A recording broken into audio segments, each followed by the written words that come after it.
美人鱼老师。上次有跟大家提到这个儿童心智的发展的阶段。那我今天呢，特别呢，准备很多的图片，让大家呢一目了然，一下子看得清楚。我们来提醒给大家，就是这个儿童心智啊，从这个涂鸦期啊，2岁到4岁啊，接下来呢是前图示期，接下来是图示期，再来呢就是理智萌芽期，再来呢就是推理这个阶段。那么从这个涂鸦期来谈谈涂鸦期是变化最大，就像孩子哇，他的成长特别的快速，特别的像棉花一样，能接受力特别好。那2岁的孩子呢，我们就要称作他是不定型的这个涂鸦期它只是这个运动感。记得哦，妈妈，你不要那么兴奋，把孩子一下子变成画家，他只是一个没有意识下的涂鸦。我们尽量的让他自由的发挥，涂鸦期就是自由发挥。我们是从中间呢去理解他的成长状况，而不要去干涉他，只是一个成长的一个记录。OK， 再来呢，接下来呢，这孩子呢，他慢慢呢，已经局限大概3岁多左右吧。那个时候就是所谓的控制涂鸦期那时候他就会画圆了，那反反复复在画圆中呢，他就是在慢慢的所谓的有一些意识的控制还是要给他放他自由。接下来呢，我们接下来就是所谓的圆圈的一个涂鸦期。很多爸爸妈妈在这个年龄非常哇，我的宝宝会说那是爸爸，那是妈妈什么的，画圆圈圈，再画2条杠，这是投足人的开始。接下来就是命名涂鸦。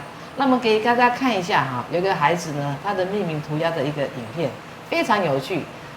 他呢就是一个概念性的把他的蜜蜂画出来，然后最后呢，他就会说这是什么？这是什么？哇，好高兴哦，宝宝长大了这是2个蜜蜂，这是下水，这是太阳，这是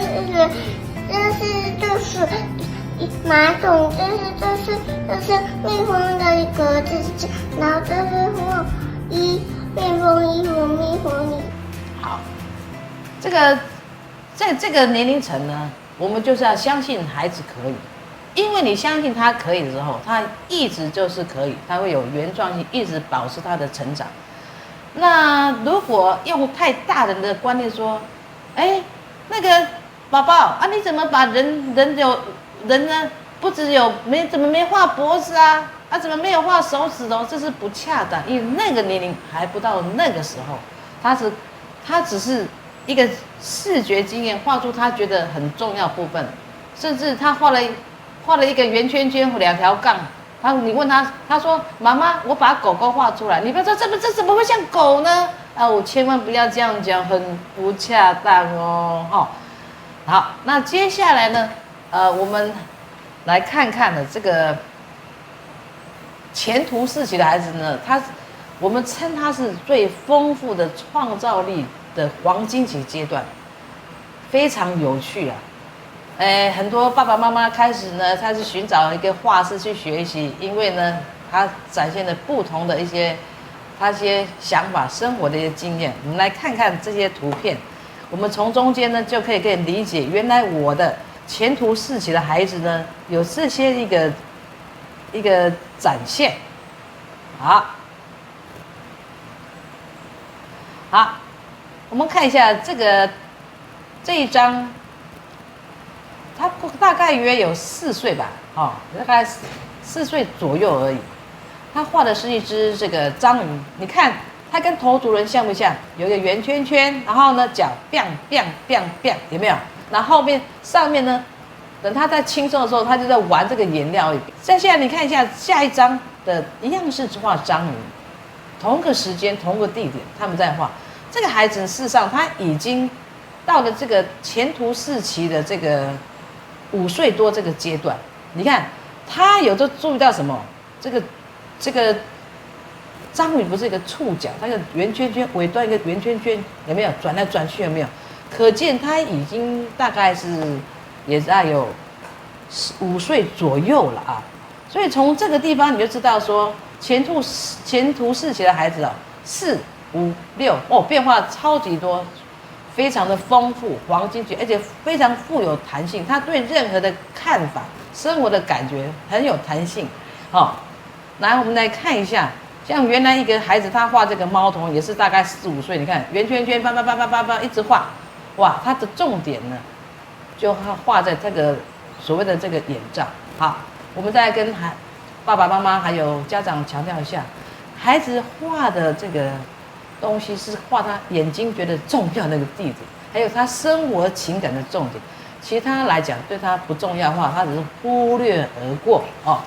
好，我们呢再看一下这个前途似锦的孩子，你知道他有多丰富吗？我们还是要让他学习观察事物的感觉。那天那个孩子来了，我就抓了几只这个河豚给他看，然后你看那时候他4岁多，你看他握笔是这样子，有没有？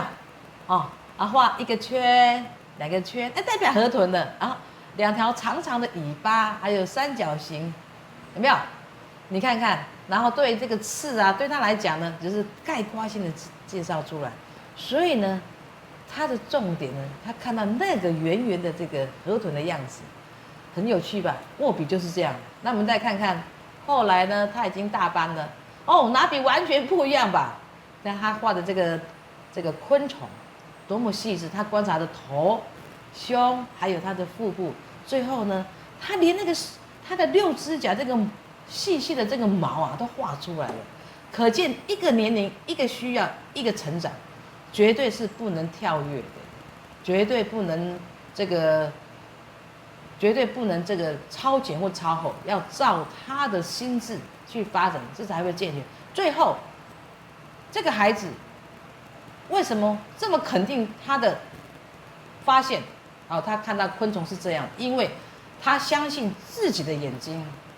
相信自己的感情，今天达到这一步。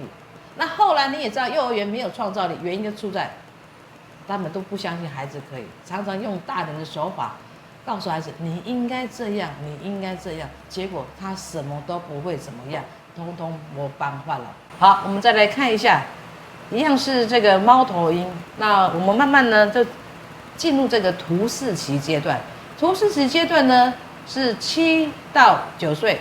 7呢就是1年级哦，1年级、2年级、3年级呢就是前途是7、8、9。好，这个年龄层呢，你一定要强调他的新的视觉的经验，还有他的内在情感。我们的孩子后来越来越没有一些创造原理。好，第一个呢，他受到他的生活的经验，比如说幼儿园他们一些概念性的一个指导，所以他越来越僵化。他总觉得老师是实权的，老师是对的，所以呢，老师跟着画，他就跟着画。那事实上也不能怪他，因为老师他只是幼儿园老师，他并不是一个美学者，所以呢，难免一些影响。比如说他太阳啊，常常画在那个纸的角落三角形，那都是概念。还有一棵树呢，画的棒棒糖，那就是概念性。千万不要犯了这个问题，你要给他丰富的生活经验。还有把他的内在情感表达出来。好，我们谈一谈，我们住在台湾，我们是一个海岛型的国家。那一天我就特别有趣啊，我想啊给孩子画的这个鱼群，因为我觉得这个鱼群呢，夜晚呢它又照着这个灯，非常非常的浪漫。我想给孩子看到夜晚的渔船照着灯的感觉。那介绍这个渔船，哇，你看那一样这个年龄层，我们看一下这个作品，哇。非常非常的诗情画意，完全充满了浪漫感觉。你看到这个画，就看到那个光，然后那个渔船的网啊，只是大概带过，可是呢，它这个氛围做得特别好。对孩子来讲，光是他的内在情感的表达。我们再看一样的年龄层，那你看这一张画就不一样哦，他画了好多的鱼哦，哇，满满的鱼，那渔网呢也比较明确，可见这个孩子。他们在左脑跟右脑之间已经慢慢有个区别。这个孩子是比较理性型的，所以他眼睛所看到的呢，他会比较真实的呈现。那事实上还是属于画出他觉得心中的重要的点。好，那一样是这个年龄层，再过一点，已经1年多了，1年级大概也看1、2年级左右。这个画的这个雪橇一样是猫头鹰，你看他画的是一群家人的雪橇，哇，笑得多么萌，多么可爱。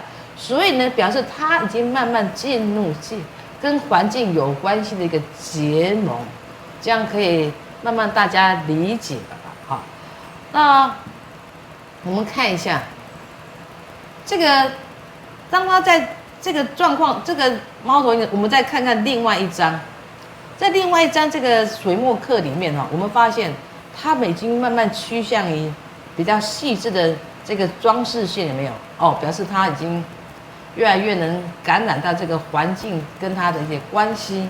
我记得印象中很深啦，就是我介绍那个夏卡尔，他跟他的爱人贝拉结婚嘛，他充满了爱，充满了喜悦。那我也用这个爱的精神呢，传递给孩子。我们今天就来画画夏卡尔的爱，哦。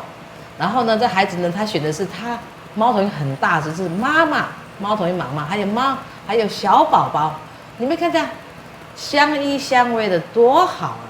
这就是说，我们给他一些艺术能量，所以增加他的内在情感，他的表达。还有你看，他已经推向于这个装饰线和这些色彩的重重叠叠的层次感哦。所以从前面讲到现在，所以很理解一件事情：一个年龄一个样，一个年龄一个需要，这样可以了解。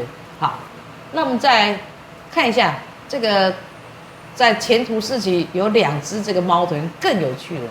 它只画它重要，你看那只猫头鹰头圆圆的，粉粉嫩嫩的，上面有一只好小啊，那代表他自己。所以说，了解前图四期的孩子，他对这个爸爸妈妈这种亲人的关系有特别关照。那另外一只呢？哦，完全是非常有趣，他就是画他自己，他就在树干上旁边，然后有个树洞，哦，很有个性的表现出他的猫头样子。我们仔细看，这些猫头鹰只有画出概略的样子，而不是那么写实。写实的东西是慢慢在理智萌芽之后推理阶段之后，它才会呈现的。好，我想今天跟大家分享这个几个图片以后呢，相信对每个人爸爸妈妈对每个年龄层的一个需要，他所展现的一个特质，都会有些理解。而这个目的呢，就希望大家能帮助孩子把他原来的创造力给显现，我们不要被阻碍到他，还有要尊重他的情感，让他相信他就是可以的。一个会有创造力的孩子呢，他一定相信自己的情感，相信自己的情感呢，他才会怎样丰富他的人生。好，跟大家分享一下，谢谢大家，拜拜。